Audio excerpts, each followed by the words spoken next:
오늘 하나님의 말씀 로마서 11장 16절 한 절 말씀입니다. 짧으니까 우리 모두 함께 읽었으면 좋겠습니다. 함께 읽겠습니다. 제사는 처음 익은 곡식가루가 거룩한즉 떡덩이도 그러하고 뿌리가 거룩한즉 가지도 그러하니라. 아멘. 다 까먹으셨죠?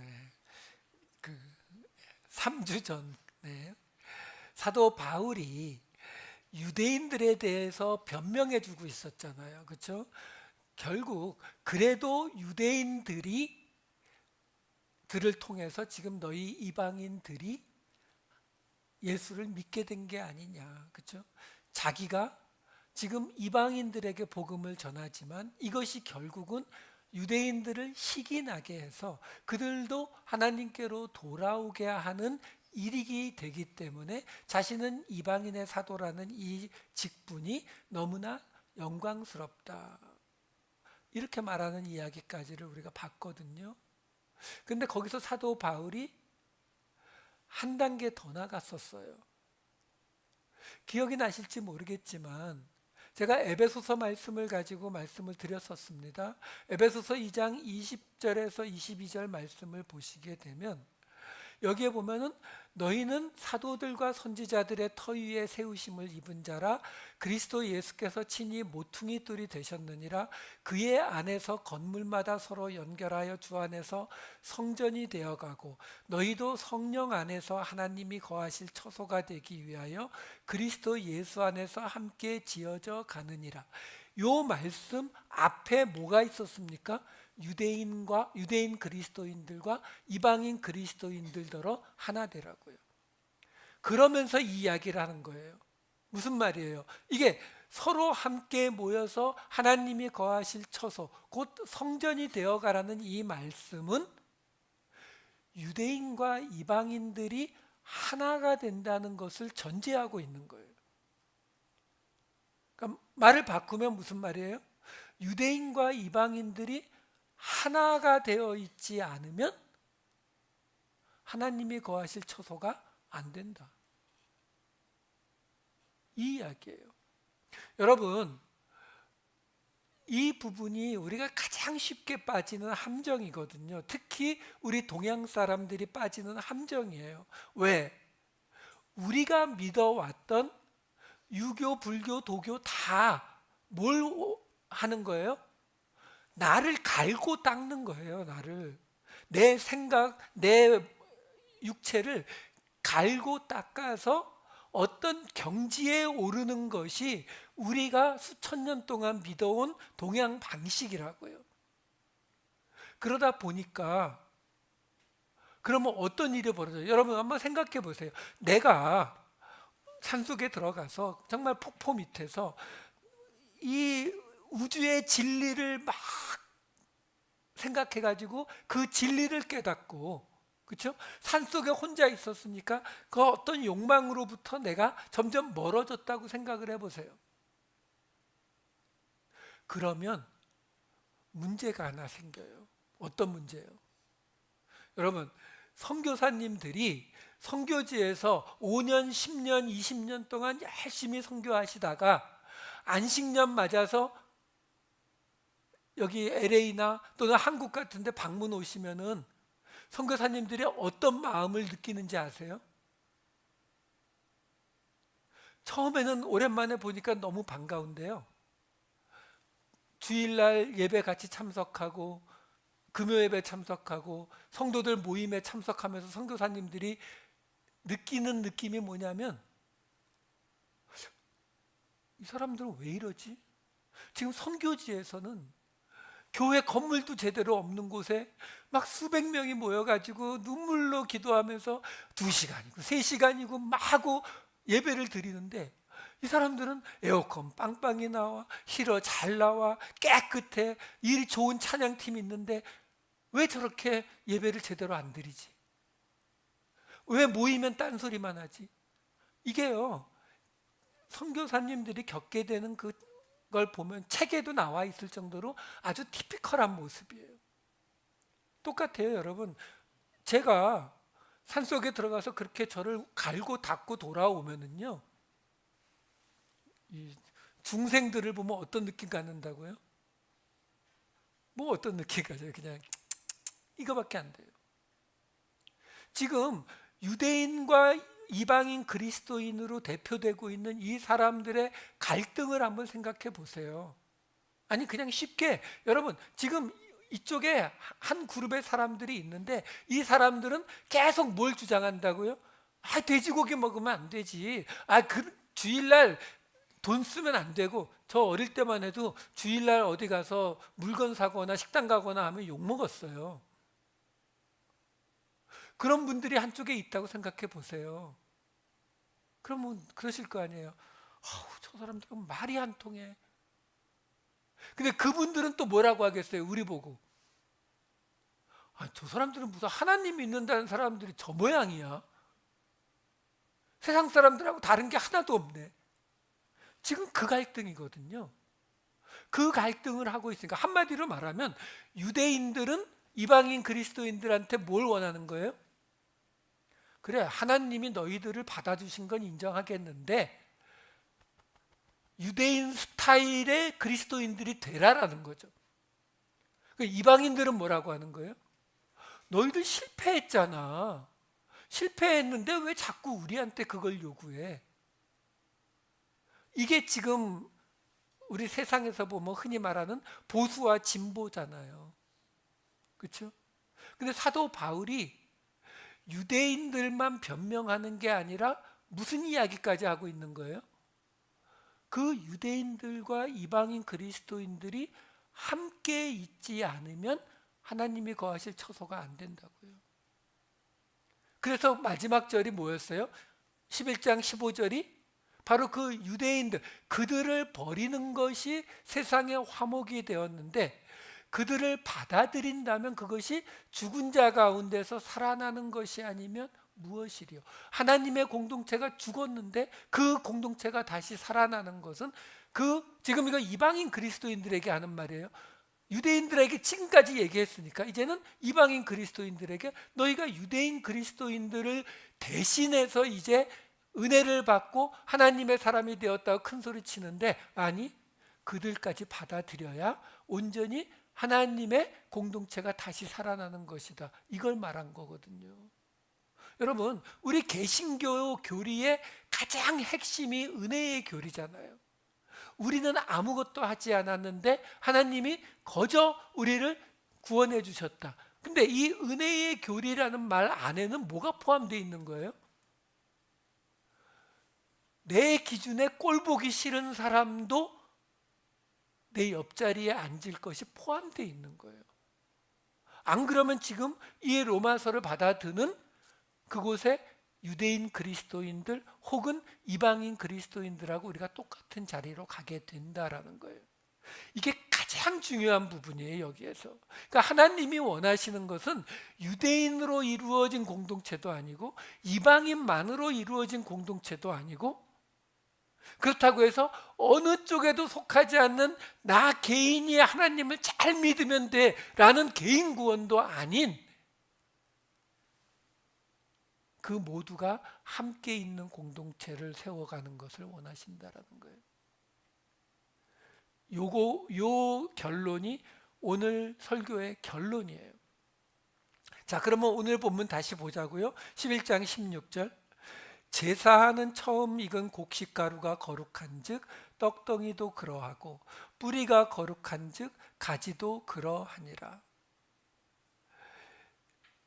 여기에 제사하는 처음 익은 곡식가루라고 번역된 말이 단어 하나예요. 아파르케라는 헬라어 단어 하나입니다. 이 단어는 본래 알코라고 하는 단어에서 온 단어예요. 이 단어가 시작하다, 일어나다, 첫째가 처음 시작한 사람이니까 첫째가 되다, 우두머리가 되다, 이런 단어예요. 그래서 거기에 명사형이기 때문에 첫 번째 것, 첫 열매, 이렇게 번역이 되는 단어예요. 이 아파르케라고 하는 단어를 지금 우리 한글 성경에서는 제사하는 처음 익은 곡식 가루라고 번역을 했어요. 이 단어를 전에 한번 이미 나왔었습니다. 8장 23절에 보면 그뿐 아니라 또한 우리 곧 성령의 처음 익은 열매, 여기 지금 나오는 처음 익은 열매라고 번역된 단어가 같은 단어예요. 본래 첫 열매의 의미를 가지고 있으니까 8장 23절에서는 그렇게 번역을 했는데, 오늘 여기 11장 16절에서는 바로 뒤에 뭐가 나오냐면 떡덩이라고 하는 단어가 나오거든요. 이 휘라마라는 떡덩이, 이 밀가루 반죽덩이를 이야기하거든요. 그게 뒤에 나오니까 그 말에 맞게 앞에 것을 처음 익은 곡식 가루라고 해놓은 거예요. 하지만 영어 성경을 보면 거의 대부분이 그냥 first fruit이라고 번역을 해놨어요. 근데 한글 성경은 그걸 의역을 해놓은 거죠. 그 앞에 또 제사하는 이라는 말까지 붙여놨어요. 이거는 너무너무 번역을 잘한 케이스예요. 왜? 이 안에 있는 의미가 그런 의미를 가지고 있는 단어이기 때문에 그래요.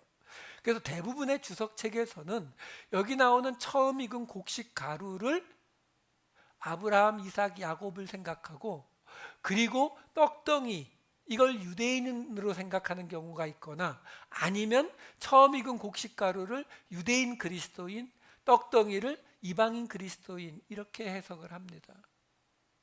근데 사도 바울이 이 이야기를 하는 데에는 훨씬 더 이 안에 깊은 이야기가 들어가 있다라는 거예요. 지금 여기에 제사하는 처음 익은 곡식 가루, 이게 헬라어로 아파르케라는 한 단어라고 말씀을 드렸어요. 떡덩이, 밀가루 반죽, 휘라마라는 단어예요. 이 아파르케, 휘라마가 같이 나오는 헬라어로 번역된 70인역 성경에 같이 나오는 곳이 어디 있냐면 민수기 15장 20절에 나와요. 민수기 15장 20절 21절에 이렇게 나옵니다. 너희의 처음 익은 곡식 가루 떡을 거제로 타작마당에 거제같이 들어드리라. 너희의 처음 익은 곡식 가루 떡을 대대에 여호와께 거제로 드릴지니라. 자, 여기에요. 처음, 이게 헬라어로 아파르케로 번역이 된 거예요. 그리고 익은 곡식 가루, 이게 휘라마, 반죽으로 번역이 되고, 그 다음에 떡, 하라, 이렇게 번역이 되어 있어요. 70인역에 보면. 자, 사도 바울이 이 구절을 머리에 두고 지금 오늘 본문을 이야기한 거예요.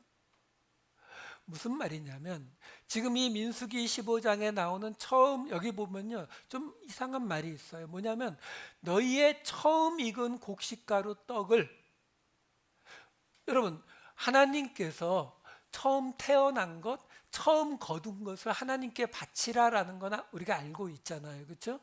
그러니까 지금 처음 익은 곡식가루 떡을 하나님께 바치라라는 건 이해가 된다고요. 그런데 뭐라고 나오냐면 거제로 드리래요. 거제. 근데 그 거제도 어떤 거제로 드리라고 나오냐면 타작마당에 거제같이 들어드리라, 이렇게 나와요. 자, 이게 무슨 의미냐라는 거예요. 처음 거둔 곡식가루를 가지고 떡을 만들어서 그걸 하나님께 드리라는 것까지는 이해가 되는데, 그것을 제사의 종류 중에 거제라는 방식으로 드리라는 건데, 그걸 마치 타작마당에 거제같이 드리라는 거예요. 자, 여기서 제사에 대한 이야기를 잠깐 드릴게요. 우리가 잘 알고 있는 제사의 종류에는 속죄제가 있고 속건제가 있고 화목제가 있어요. 근데 이거는 뭘 말하는 거냐면 제사의 목적에 따른 분류예요. 죄를 사하기 위해서, 그 죄 중에서 배상이 필요한 죄를 사하기 위해서 속건제, 화목하기 위해서 드리는 제사 화목제. 그러니까 어떤 목적으로 제사를 드리냐에 따라서 속죄제, 속건제, 화목제가 나누어지는 거예요. 그러면 이렇게 분류하는 방법이 있는가 하면 또 다른 분류 방법이 뭐가 있냐면 번제가 있고 소제가 있고 전제가 있어요. 번제라는 게 뭐냐면 불에 태워서 드리는 거예요. 근데 번제는 어떤 때 사용하냐면 가축, 짐승을 죽여서 제사를 드릴 때에 불에 태워요. 그러니까 번제와 소제와 전제는 무엇을 가지고 제사를 드리느냐에 따라 나누어지는 거예요. 그러니까 짐승을 가지고 드리면 불에 태우니까 번제, 곡식을 가지고 드리면 소제, 포도주, 술을 바치는 건 전제. 이렇게 제사를 이렇게 구별하기도 해요. 무엇을 가지고 드리느냐에 따라서. 그 다음 분류 방식이 바로 화제와 거제와 요제예요. 화제는 말 그대로 불에 태워서 드리는, 그러니까 이 화제와 거제와 요제는 어떤 방식으로 제사를 드리느냐의 방식이에요. 그러니까 제물을 불에 태워서 제사를 드리면 화제. 거제는 뭐냐면요, 이게 들거자예요. 히브리어로도 들다의 뜻이에요. 그러니까 하나님 앞에 제사를, 제물을 이렇게 해서, 왜 하나님 하늘에 계신다고 생각했어요. 자, 하나님 받으세요. 다 받았죠? 끝. 요제는 흔드는 거예요. 흔들 요제예요. 그러면 제물을 불에 태워서, 왜냐하면 왜 불에 태우냐면요, 불에 태우면 불과 연기가 하늘로 올라가잖아요. 그러니까 이게 하늘로 하나님이 받으신다라고 생각하는 거거든요. 근데 들어서 드리는 거제는 왜 드렸을까요? 뭐 하나님은 하늘에 계시니까. 으이차.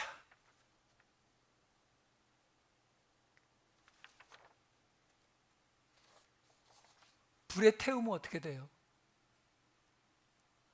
아무것도 안 남죠. 죄밖에 안 남아요. 그렇죠? 소 한 마리를 잡았는데 불에 다 태우고 나면 하나님 맛있게 드셨죠. 근데 내 배는 고프잖아요. 그게 어떻게 해요? 연기로 올라가셔도 하나님은 받으실 거고. 자, 으이차 받으셨죠? 농담 하나 할까요? 탈무드에 보면은 그런 게 들어가 있어요. 탈무드가 아니네요. 죄송해요. 다른 그냥 유머집에 보면은 그런 게 들어가 있어요. 유대인 랍비하고 가톨릭 신부님하고 교회 목사님하고 셋이 모여서 수다를 떠는데, 당신들은 하나님의 것을 어떻게 하나님께 드립니까? 라고 말하니까, 순서가 어떻게 되는지 모르겠는데 땅에다가 큰 원을 그리고 하나님께 하나님 받으세요 하고 헌금을 하늘로 확 던진 다음에 바깥에 떨어지는 거는 하나님 가지시고 자기는 아내 거 갖는다, 그랬나. 하여간 근데 유대인 랍비는 자기는 하늘로 던져서 땅에 떨어지는 거 하나님이 돌려주신 거고, 하늘에 남아있는 거 하나님께 드린다고.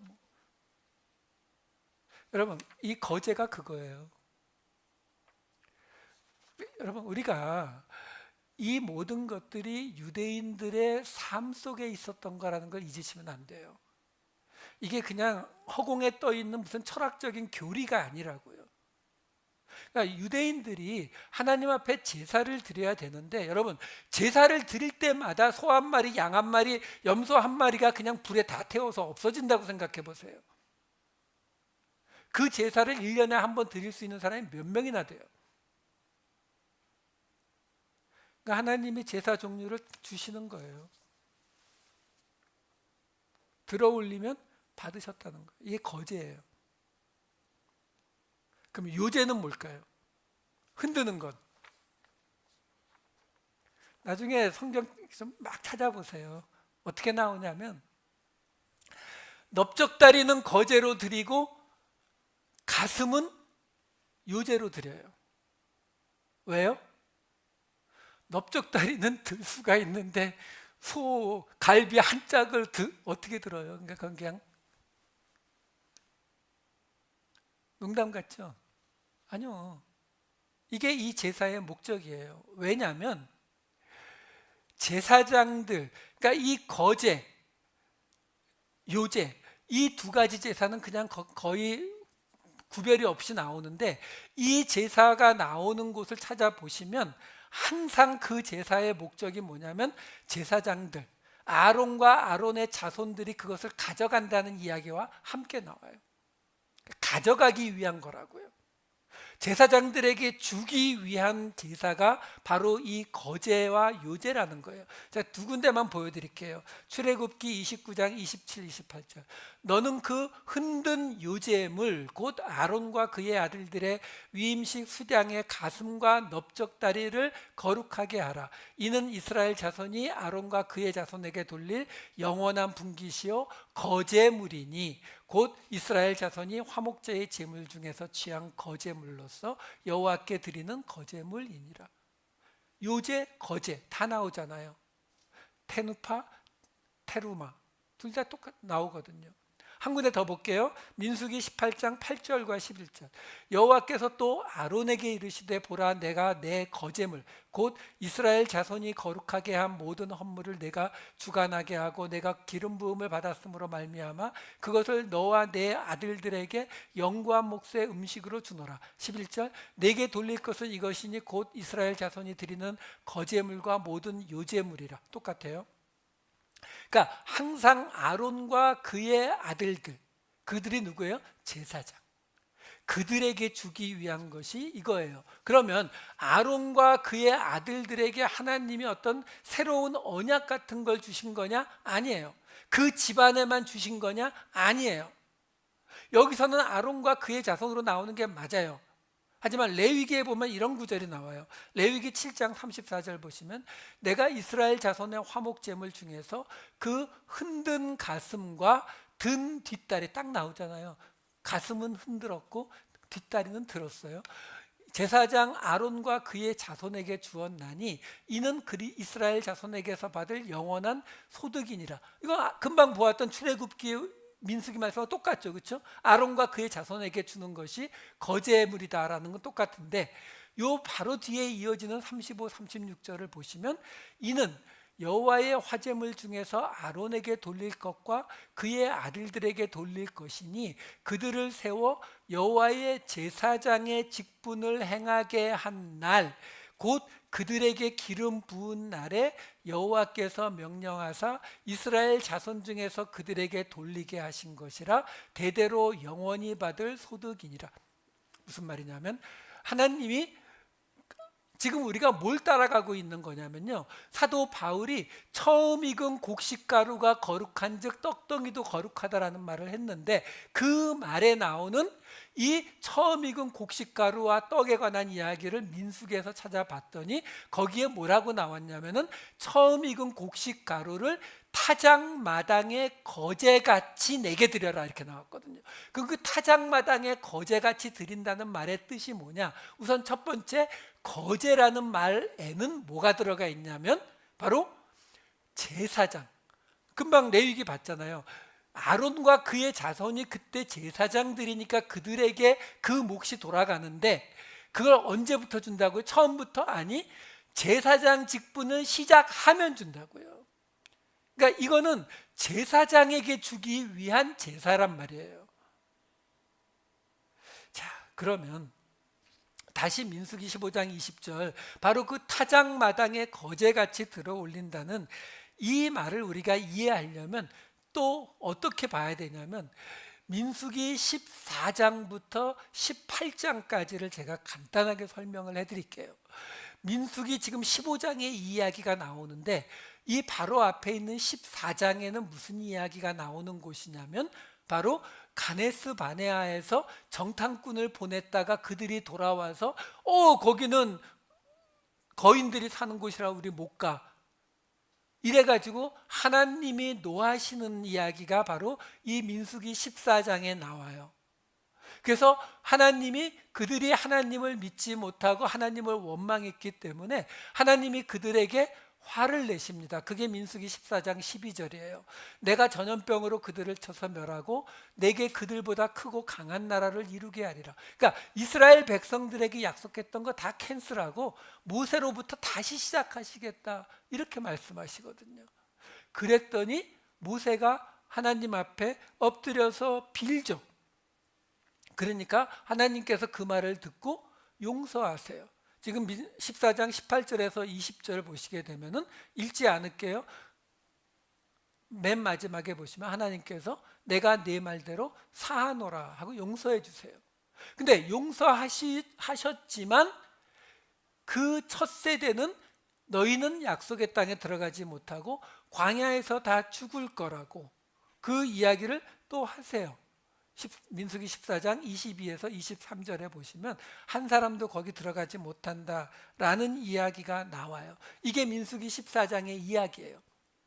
그리고 15장으로 들어오면은 15장에서 무슨 이야기가 나오냐면 절기를 지키는 이야기가 나오고, 그리고 죄를 지었을 때에 제사를 드려야 되는 이야기가 나오는데, 이 민수기 15장의 특징이 뭐냐면 절기를 지키는 이야기와 죄를 지었을 때 제사를 드려야 되는 이 두 이야기의 끝에 이런 구절이 붙어 있어요.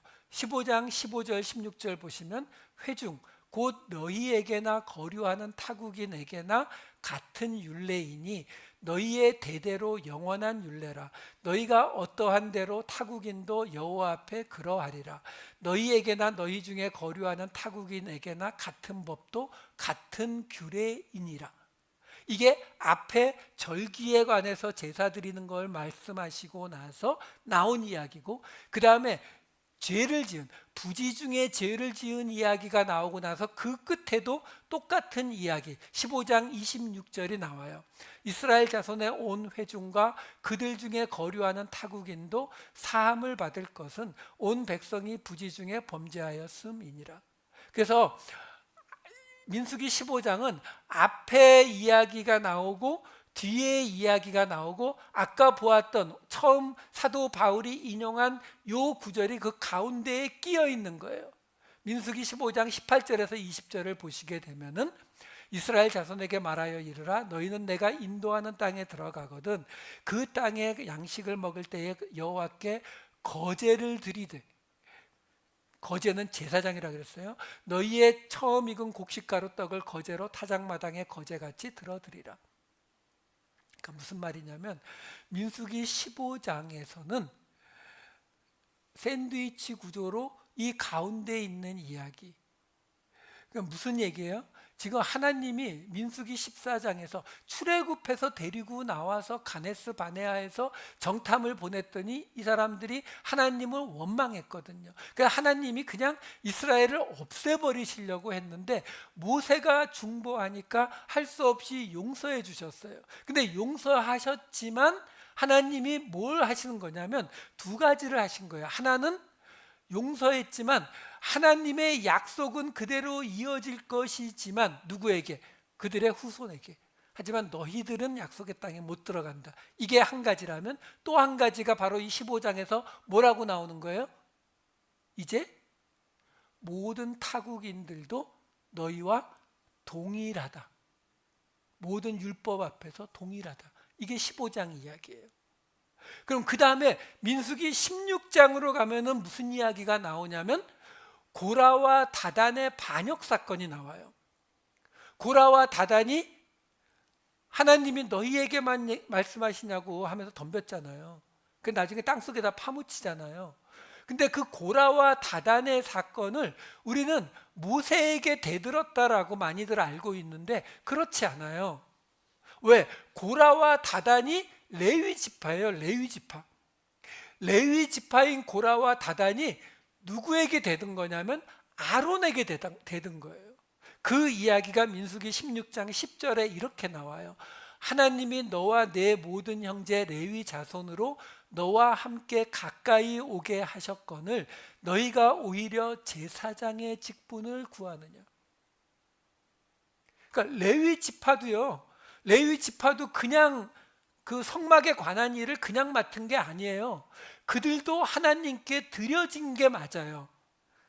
민수기 18장 10절 11절 보시면은 레위인을 여호와 앞에 나오게 하고 이스라엘 자손이 그들에게 안수하게 한 후에 아론이 이스라엘 자손을 위하여 레위인을 흔들어 바치는 제물, 요제예요. 흔들어 바치는 제물로 여호와 앞에 드릴지니 이는 그들에게 여호와께 봉사하게 하기 위함이라. 여기도 보시면 레위인을 하나님 앞에 제물로 드리잖아요. 그러니까 화제로 못 드리죠. 화제로 드리면 죽어버리잖아요. 불 속에 던지면. 그럼 거제는 어떻게 들어요? 사람 한 명을. 그러니까 유제로 드리는 거예요. 근데 레위인도 이렇게 해서 성막에서 봉사하게 했거든요. 그러니까 그 레위인들이 아론의 자손들만 제사장을 하고 있으니까 왜 우리는 안 되냐고. 그게 고라와 다단의 반역이에요. 그게 민수기 16장에 나온 얘기라고요. 그 다음 민수기, 그래서 그 고라와 다단 땅속에 다 들어가잖아요. 그리고 민수기 그 다음 17장으로 넘어가면 무슨 얘기가 나오냐면 하나님께서 12지파 각 족장의 지팡이 가져오라고 해요.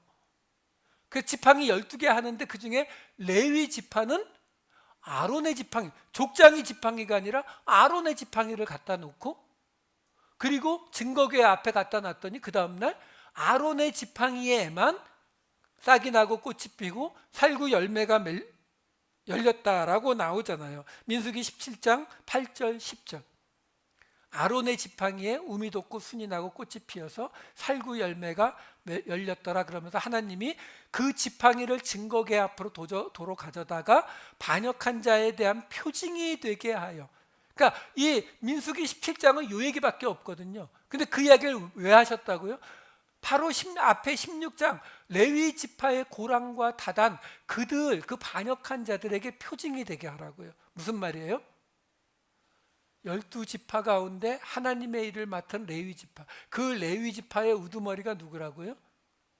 아론과 그의 자손 제사장들이라는 것을 확실하게 해주기 위한 게 민수기 17장 이야기예요.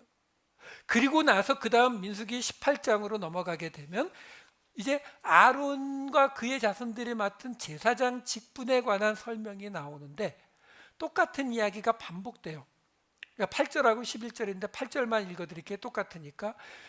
또 여호와께서 또 아론에게 이르시되 보라 내가 내 거제물 곧 이스라엘 자손이 거룩하게 한 모든 헌물을 내가 주관하게 하고 내가 기름 부음을 받았으므로 말미암아 그것을 너와 내 아들들에게 영구한 몫의 음식으로 주노라. 이렇게 나와요.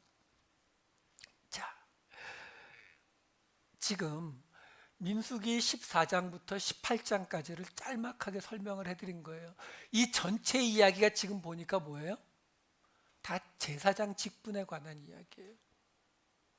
맨 처음에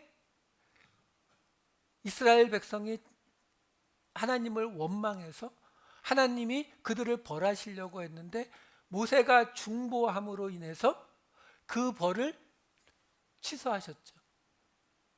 그러면서 하나님이 이제는 타국인들도 함께 하나님의 율법 안에 들어오는 것을 말씀하셨어요. 그때 나온 게 바로 이 타작마당의 거제처럼 드렸다라는 거예요.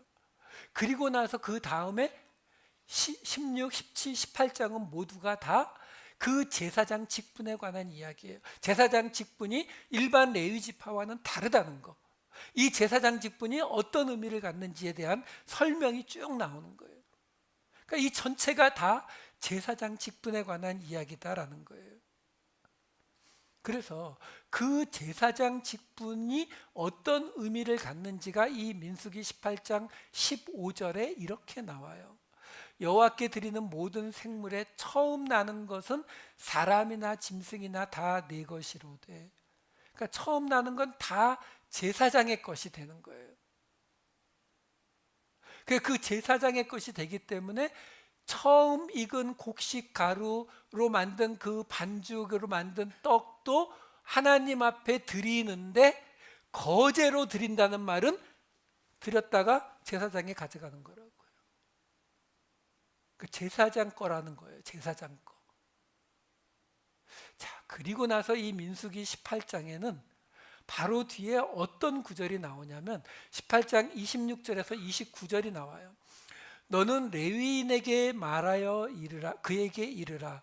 내가 이스라엘 자손에게 받아 너희에게 기업으로 준 11조를 너희가 그들에게서 받을 때에 그 11조의 11조를 거제로 여호와께 드릴 것이라. 내가 너희의 거제물을 타작마당에서 드리는 곡물과, 드디어 등장하죠.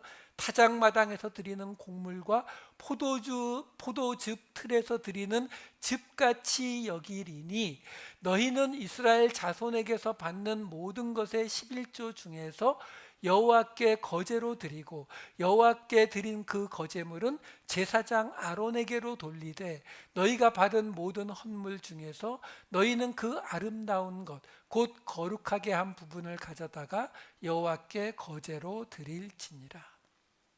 자, 여기에 뭐가 나와요? 11조에 11조가 나와요. 무슨 말이냐면 우리가 알다시피 레위 지파는 자신의 땅을 받지 않는 대신 다른 지파들이 10분의 1씩 내서 레위 지파를 먹여 살렸잖아요. 근데 그 레위 지파에게 지금 하나님이 요구하시는 게 뭐냐면 너희가 받은 그 수입, 나머지 11지파로부터 받은 11조 수입을 받았으면 그 중에 다시 11조를 거제로 여호와께 드리라. 그 말이 뭐예요? 제사장에게 드려라. 자, 그러면 이게 뭐가 되냐면 여기에서 지금 그 드리는 레위 지파가 아론 제사장들에게 드리는 11조 중에 11조를 하나님이 어떻게 하시겠다고요? 타작마당에서 드리는 곡물의 거제처럼 여기시겠다고요. 지금 우리가 알고 싶은 게 이게 무슨 뜻인가 하거든요. 타작마당에서 드리는 곡물의 거제로 하겠다. 자, 여기서 우리가 알아야 되는 게 뭐냐면 지금요, 여기 지금 타작마당에서 드리는 곡물이라고 나오잖아요. 곡물. 그럼 아까 말씀드린 제사의 종류 중에 어떤 제물로 드릴 것인가에 따라서 화제와 소제와 전제로 나누어진다 그랬어요. 짐승, 곡물, 술. 그럼 곡물로 드리는 건 소제예요. 레위기 맨 앞을 보시면은 레위기가 시작하자마자 제사의 종류에 대한 설명이 나와요. 맨 처음에 레위기 맨 처음에 나오는 설명이 뭐냐면은 속죄제에 대한 이야기가 번제. 레위기 1장은 번제에 대한 설명이 나오고 2장은 소제에 대한 설명, 3장은 화목제, 4장은 속죄제, 5장은 속건제에 대한 설명이 레위기 맨 앞에 쭉 나오거든요. 그런데 그 5장을 쭉 읽어보시면 다른 제사 4가지에는 언급이 안 되는 소제에만 언급되는 구절이 있어요. 그게 레위기 2장 3절과 10절이에요. 그 소제물에 남은 것은 아론과 그의 자손에게 돌릴지니. 10절, 소제물에 남은 것은 아론과 그의 아들들에게 돌릴지니. 다른 거 말고 소제물은 그 남은 거는 항상 제사장에게 가는 거예요. 자, 그러면 이제 대강 얘기가 정리가 되죠. 무슨 얘기예요? 지금 우리는 하나님이 그 타작마당에 처음 익은 곡식가루를 거제로 드리는 것을 타작마당에서 드리는 거제처럼, 근데 아직 타작마당은 안 봤는데 거제라는 것은 제사장을 위한 제사이고 제사장에게 그 물건이 가는 제사인데 특별히 제사 종류 중에 곡물로 드리는 소제가 바로 그 제사장들에게 가는 제사라는 거예요. 그러니까 타작마당의 거제. 타작마당은 뭐예요? 타작마당은 짐승 잡는 곳이 아니라 추수하는 곳이잖아요. 당연히 곡물이죠. 그렇죠? 그러니까 타작마당의 거제라는 말 자체에 이미 이 레위기 2장에 나오는 소제라는 말이 들어가 있는 것이고, 그 말은 뭐예요? 아론과 그의 자손 제사장에게 드리는 제사라는 게 들어가 있는 거예요. 하지만 우리가 또 찾아볼 수도 있어요.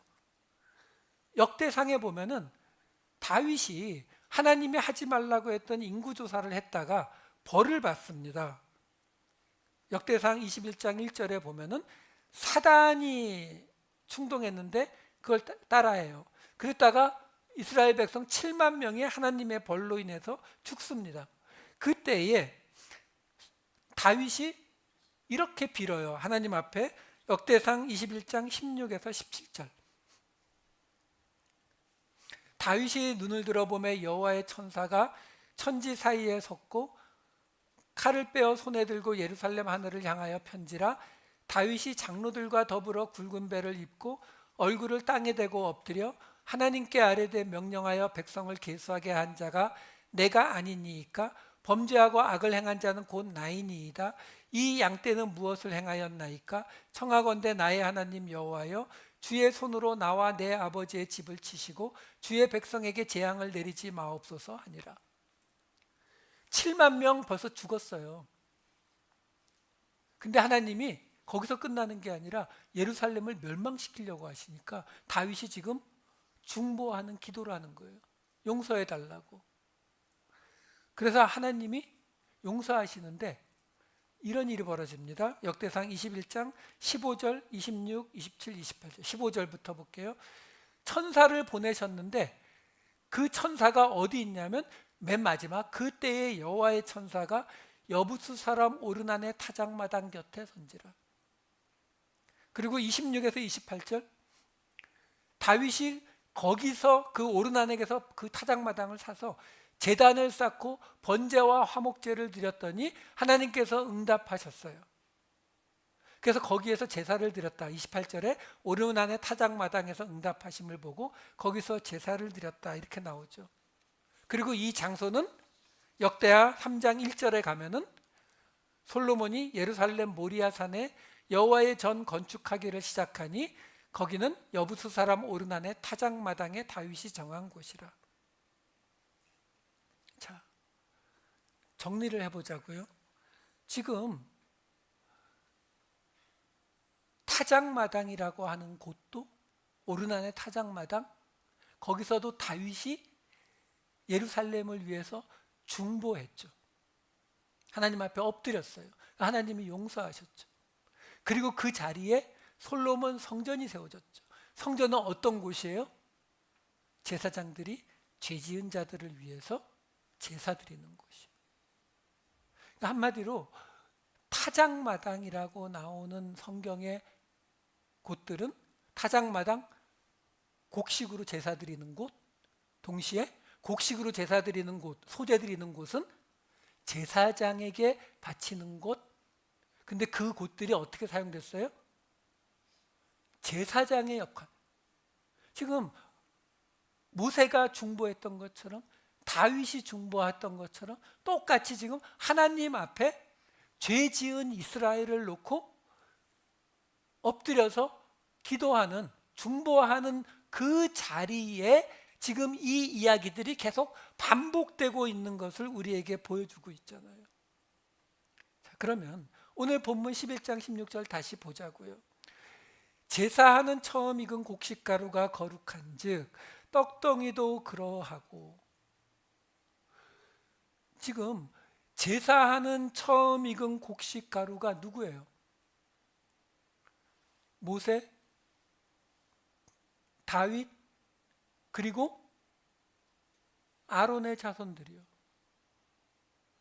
지금 민수기 14장의 모세가 뭐 했어요? 제사장 역할. 역대상의 다윗이 뭐 했어요? 제사장 역할이요. 죄 지은 자를 놓고 하나님의 그 벌을 막아서는 역할을 한 사람, 그 자리가 바로 처음 익은 곡식가루의 자리잖아요. 그럼 그 처음 익은 곡식가루가 거룩한 게 이게 누구 상징한다고요?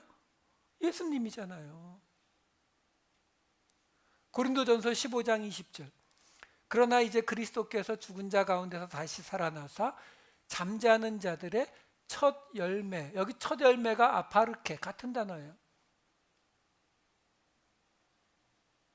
그러니까 지금 사도 바울이 이 아파르케를 사용해서 처음 열매가 거룩한즉 떡덩이도 그러하다. 처음 익은 곡식가루가 거룩한즉 떡덩이도 그러하다라는 이야기를 하는 거예요. 근데 그 처음 익은 곡식가루가 뭐라고요? 예수님이 거룩하니까 성도가 거룩한 거예요. 착각하지 마세요. 우리가 거룩한 게 아니에요. 예수님이 거룩하셔서 우리는 그냥 거룩하다 이야기를 받는 거예요. 그런데 지금 이 이야기들에는 무슨 이야기가 들어가 있냐면, 그 예수님이 거룩하시니까 우리가 거룩한데, 근데 이 자리에 누가 들어가 있어요? 제사장이 들어가 있잖아요. 그럼 제사장이 어디 있는 거예요, 본래?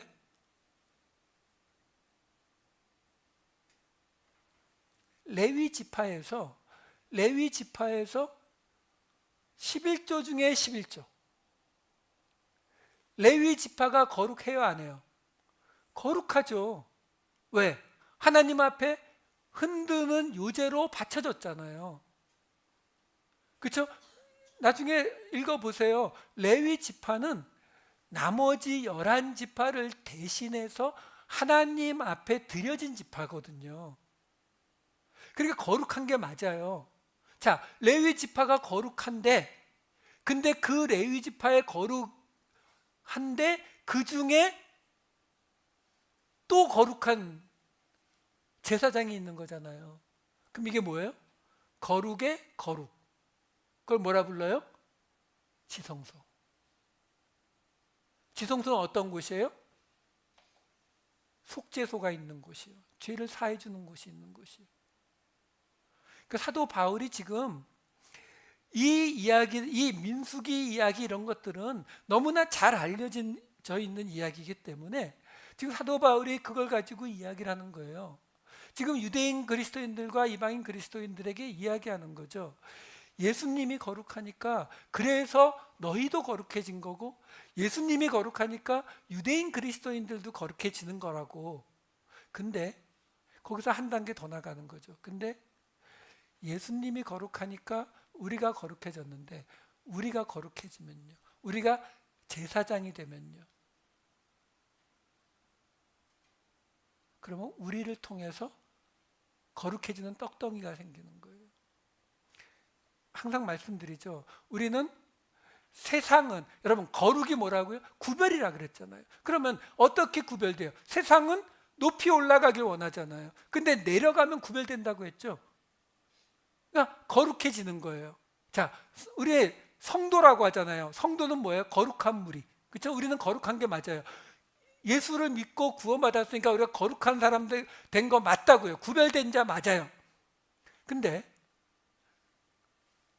내려가야 구별되는 거잖아요. 같이 올라가려고 하면 안 돼요. 예수 믿고 복 받으려고 하면 안 돼요. 예수 믿었으니까 예수님이 높은 자리에 갔을 때 우리 오른쪽 왼쪽 앉게 해주세요, 이거 아니라 그랬잖아요. 내려가는 게 맞거든요. 자, 거룩해졌어요. 근데 하나 더 있어요. 뭐요?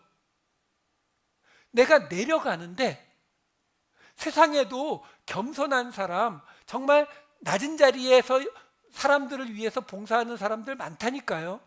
근데 거기에 하나 더 있어야 된다고요. 뭐요? 내 명예나 내 어떤 가치관을 지키기 위해서 내려가는 것이 아니라 남을 위해서, 죄인을 위해서, 원수를 위해서 내려가면요, 여러분, 어떤 사람이 원수를 위해서 죄인을 용서하고 그 사람을 도리어 끌어안았다 그러면 다 박수 치잖아요. 왜 박수 쳐요? 세상과 다르니까, 구별되니까, 거룩하니까 박수 치는 거예요. 자, 그러면 이 둘이 합하면 어떻게 돼요? 내려가는데 죄인을 위해서, 원수를 위해서 내려가면 뭐가 돼요? 거룩. 11조에 11조. 거룩의 거룩. 이걸 말하고 싶은 거예요. 그래서 로마서 15장 16절 맨 끝에 보시면은 사도 바울도 이렇게 말해요. 이 은혜는 곧 나로 이방인을 위하여 그리스도 예수의 일꾼이 되어 하나님의 복음의 제사장 직분을 하게 하사. 여러분, 지금 로마 교회의 유대인, 이방인 그리스도인들에게만 말하는 것이 아니라 우리에게도 그대로 말하고 있는 거예요. 우리가 예수 믿고 구원받았어. 그러니까 난 너무 행복해. 끝. 이게 아니라니까요. 개인 구원이 아니라고 말씀드렸잖아요. 우리 마음에 맞는 사람들, 유대인들끼리, 이방인들끼리도 아니라고요. 그 둘이 모두 다 함께 합쳐질 수 있어야 하나님이 거하실 처소가 된다고요. 그러면 어떻게 해야 합쳐진다고요? 우리하고 맞지 않는 사람들을 위해 우리가 제사장 역할을 감당할 때, 그걸 쉬운 말로 뭐라고 해요? 십자가를 질 때요. 예수님의 십자가가 뭐예요? 우리 죄 때문에 예수님이 지으신 제사장 역할을 하신 거잖아요. 그래서 히브리서가 예수님을 대제사장이라고 말하잖아요. 그게 예수님만 하시는 게 아니라고요. 우리도 거룩 중에 거룩, 11조 중에 11조, 이 자리, 제사장의 자리로 갈 수 있어야 되는 거예요. 복음의 제사장 직분, 그 복음의 제사장 직분을 뭐라고 설명했다고요? 처음 익은 곡식가루가 거룩하면, 당신이 제사장 역할을 감당하면 당신을 통한 떡덩이들도 거룩하게 될 것이다. 이것이 하나님의 명령이에요. 우리를 통해서 이 땅에 유대인과 이방인들이 죄인과 원수와 함께하는 공동체가 세워지게 하시는 저와 여러분 되시기를 우리 주님의 이름으로 축원합니다. 기도하시겠습니다. 사랑이 많으신 아버지 하나님, 하나님께서 처음 모세의 때로부터 지금까지 끌고 오시는 말씀, 모든 타국인들과 유대인들이 하나가 되어 하나님이 거하실 처소를 만드시기를 원하시는 그 하나님의 뜻을 따라가는, 그래서 우리도 복음의 제사장 역할 감당할 수 있는 우리 모두가 되게 하여 주시옵소서. 감사드리옵고 이 모든 말씀 우리 주 예수 그리스도의 이름으로 기도하옵나이다. 아멘.